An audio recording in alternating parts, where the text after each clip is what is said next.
One of the very first mentors that I have is a multimillionaire. Would you like to know what I learned from him?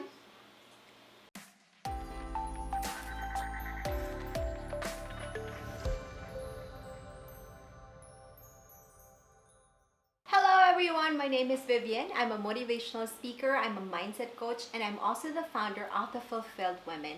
My personal mission is to help women become unstoppable in achieving their God-given dreams. So today, I want to share with you some of the things that I've learned from my very first mentor. And incidentally, he also calls me a coach because I had coached him. We were together in Toastmasters and I had coached him in one of the competitions. So to this day, that's what he would call me. He would call me, "Hey, Coach Vivian." And that's what I ended up being. I ended up being a life coach. So anyway, I've had a lot of moments of learnings and a lot of aha moments when I am with him. And I'm going to share with you some of the things that I have learned from him. When I was having a conversation with him, he told me about a time when he was building a company with two other guys. And unfortunately, he was kicked out of this company. He was kicked out of the company he helped build. And at this time, it was recession. At this time, it wasn't really a good time to not have a job, to not have a business, and to be kicked out of the business that you actually helped build. And so it was so devastating. It was so painful. I mean, emotionally, and he's a guy, so his ego, his pride, has been really tested during this time. But because he has a success mindset, because he knows that the only way to go when you are down, when you are at rock bottom, is to go up. And that's what he did. It was recession at this time, so there were a lot of foreclosed properties.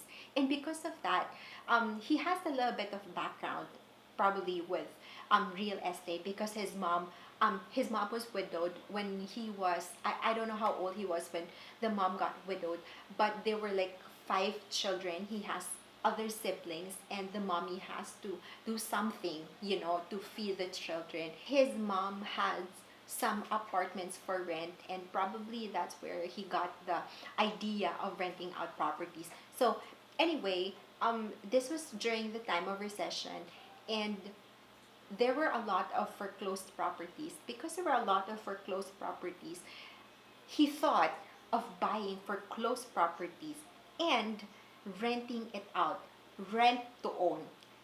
And so this business had been successful. You know, like any other business, there were a lot of ups and downs, but it was definitely a successful business, like what it is now. And it was born out of a tragedy. It was born out of a time when he was really so low.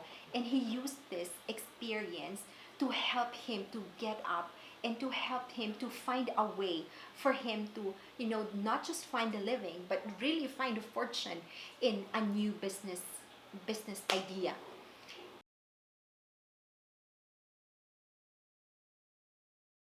And then I remember one time having a conversation with him, and I asked him, "So, what was it like in the beginning? What was it like when you were starting your business?"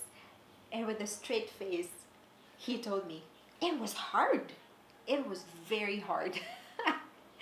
It was actually like an answer that I was expecting and not expecting. Yeah, it was more of expecting. I was expecting that answer because building a business is hard, and it was something that something big. It was something big for him. A lot was at stake when he was starting the business, and he said that you know it was very challenging, the beginning stages, and every part of the business is really challenging, but it was worth it.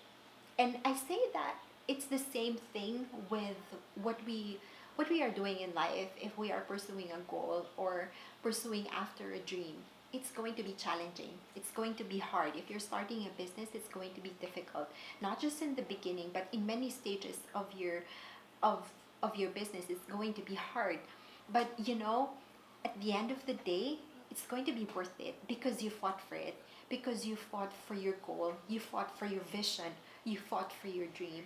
And at the end of your life, when you're 60, well, I hope that's not the end of your life, but when you get to retirement, when you get to that time when you are old and gray and you are just gonna play with your grandchildren, in your heart of hearts that you have followed your dream. You have taken the risk and you did not give up. Imagine if you just quit. Imagine if during the time that it was so hard, you didn't push through anymore because it's just so hard and you didn't push through. When you reach 70, when you reach 80, or when you are blessed and reach the 90s, you're gonna look back at your life and like, I quit. What would it be like if I pursued my vision? As opposed to at the end of your life, in your 90s, you're like, I am so happy. I was able to stand up in spite of all the challenges that I've gone through. I am so happy that in spite of all the problems that I have encountered, I tried to rise above all those challenges. What would you feel? And the question is, what kind of ending do you want for your life? Do you want a life of regret? That I wish I didn't quit, or I wish I just did it, or I am so glad I made it happen. It was painful, it was challenging, it was hard, but it was worth it. So you just gotta have to choose.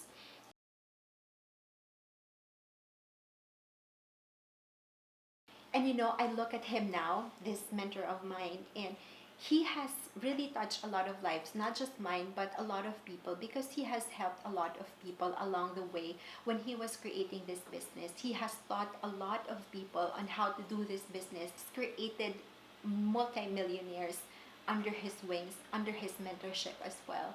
If at this time you are going through some challenges or tough times and you're telling yourself, I think it's time for me to quit. I think I don't want these challenges anymore. I think I can't, I can't move forward anymore. Well, then think again. Think again if this is really something that you don't want to do. I don't want to push you. It's always your choice. But at the end of the day, is that really what you want? Or it's just your emotion telling you, I'm tired. I always remember this quote that says, rest when you are tired, but don't quit. I have a special gift for you. If you want to get our Dream Big workbook for free, just join us in our Facebook group. It's the Fulfilled Women Community, Faith and Dreams. It's very easy. Just go to Facebook and search us there and find our Facebook group. And you will be asked if you want to get a copy of this workbook for free. Just put in your email address and I'm going to send it to you. I'll see ya.